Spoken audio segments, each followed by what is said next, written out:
Alan Benson Vlog YouTube channel at hikaing makatulong sa ating mga kababayan, lalong-lalo na sa mga taong nasa lansangan. Hello, shout out mga minamahal kong kababayan, ka-Foodpack Mission. Ayan, ito po magpanibagong Foodpack Mission naman po tayo. Ayan, mayroon pong nag-sponsor po sa atin, kaya tara. Ano po ito?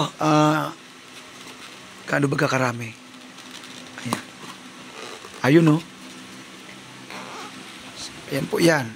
Papatungan pa po natin o lalagyan pa po natin ng testi yan, guys. Ayan, bali 53 boxes na po yan, guys, no? Tapos mayroon pa po tayong second batch na niluto ayun sa kusina. Ano po yun? Mga 3 kilo na din po yun. So, abutin po tayo ng 100 mahigit po na food pack po ito. So, marami na po tayo mapapakain muli, guys.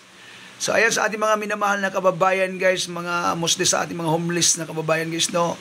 Kay Kuya Alan, happy ang inyong tiyan. Ayan. See you around, guys. Ayan po yung guys, yung first batch. Ayan o. 53 food pack po yan. So, at ito po yung nakasalang na po yung ating pangalawang luto po, guys. Ayan o. Ay, mayroon pa pala natira dito sa unang batch. So, ang dami po nito, guys. Ayan, ang dami po niyan. Ayan po, guys, ang ating testi. Bali 5 testi po ito. Ipapalaman po natin dyan sa ating food pack. At kung kukulangin pa, dadagdagan pa natin yan. Ayan na po, guys, yung ating food pack po. Ayan, 106 food pack po yan, guys, na ating nagawa po. Marami na naman po tayong happy ang tiyan kay Kuya Alan, guys, no? Ayan, no? So, samahan niyo po kami, guys, sa ating pag-iikot na naman muli sa ating mga homeless na kababayan mostly, guys, no? Maraming salamat po sa patuloy niyo pong suporta, mga minamahal kong kababayan, at sa ating mga kaibigan po sa Las Vegas. Shoutout po sa inyo, Mama WPH. Ayan, ang Las Vegas po. Maraming salamat po. Ito po yung last na pa-foodpack po natin sa amount po na inyo pong sponsor para mapakain po yung ating mga homeless na kababayan. God bless po. So ayan, guys,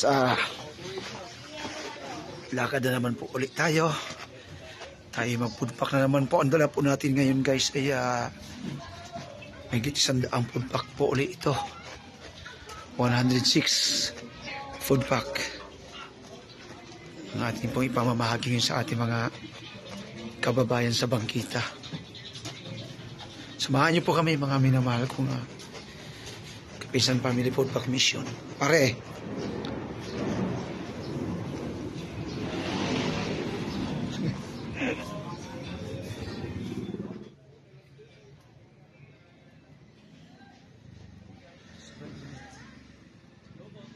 Hello. Kasya ba? Ilan tayo? Kasi yan. Ito yung mga damit na pamigay? Oo.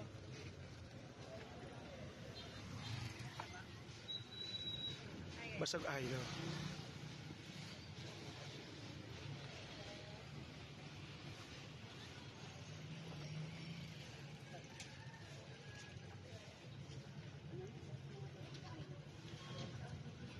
Ilan tayo? Sapat na. Ha? 6. Sapat na. Hi, Ning. Kumusta?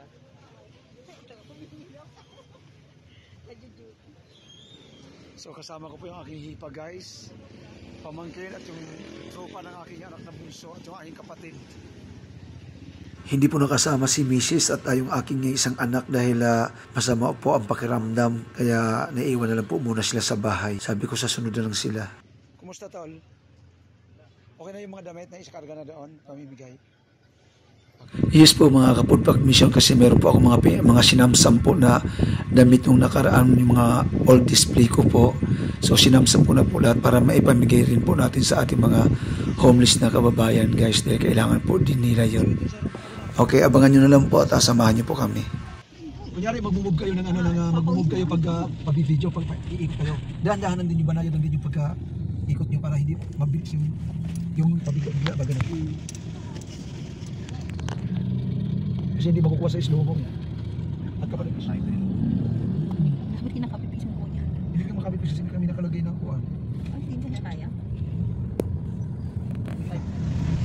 Sa Nikos na po. Ayan o. Nikos po yan. Walang siko. Kuya Green. At yung aking bunsong anak guys, yung ating piloto guys, ayan o. Si Didot, yung sa may gilid ng bintana po. Ayan. Mga kameraman po natin yan. At yung aking kapatid po sa gitna. Si Papa Didot. Malapit na po tayo mga kapulpak mission. Konting takbo na lang natin.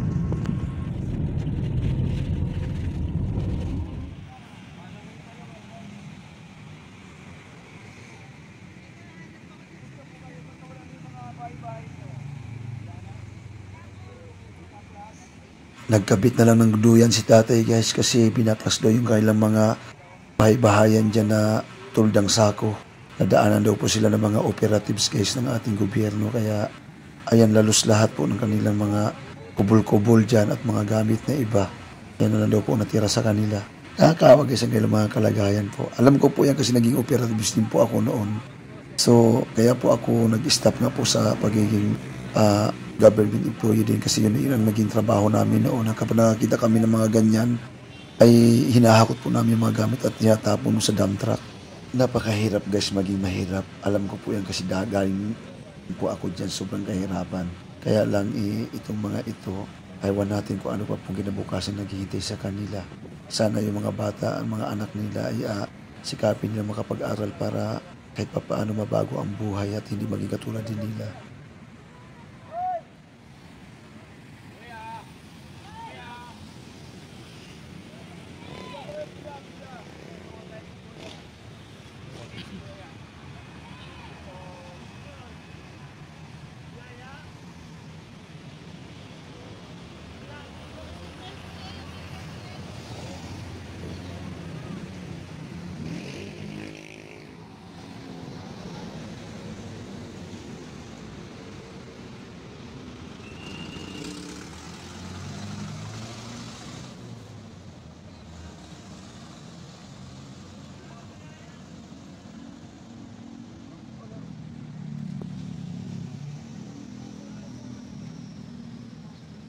Atras ka dito.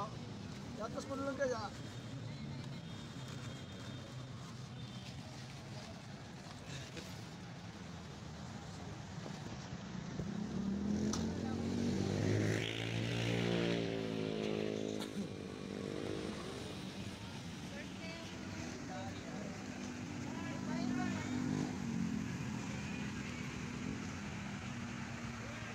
Magkahawak dyan.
At may dumating guys, humihingi siya para daw sa kanyang 4 na gwardiya. Sabi ko, sir, pasensya na po, baka kulangin po sa kanila. Akala niyo daw po guys ay pwede. Pwede naman sana kung marami po tayong dala. Kaya lang sa dami po ng mga ito, baka kulangin na naman po tayo. Nakakahabag po kaya kapag kinukulang tayo, yung nakapila na pagkatapos hindi natin nabibigyan dahil kinapos. Yung mga kababayan nating gwardiya guys, diba? May mga gandang sweldo naman yan mga yan. So at saka may sariling budget yung mga yan para makamerinda sila. So huwag na nating salihan itong mga ito na kababayan natin na walang trabaho at walang tahanan, na baklas pa yung kanilang kubul-kubul na tinutulugan dito sa bangkita. Kawawa naman.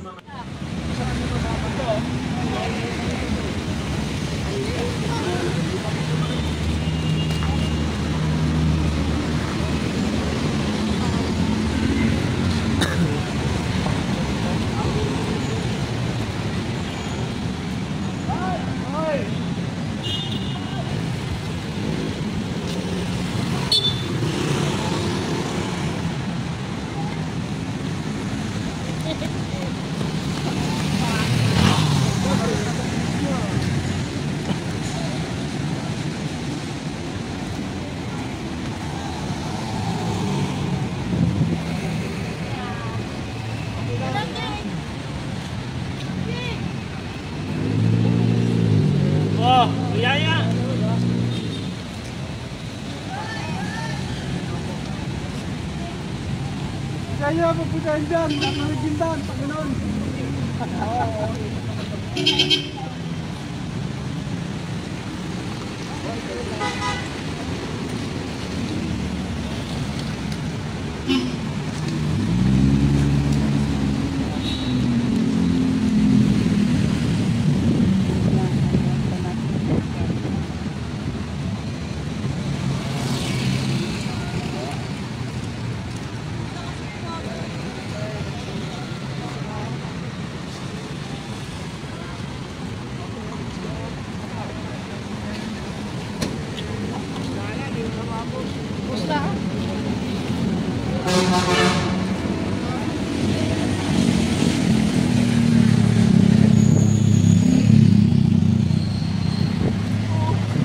Dito po kaya.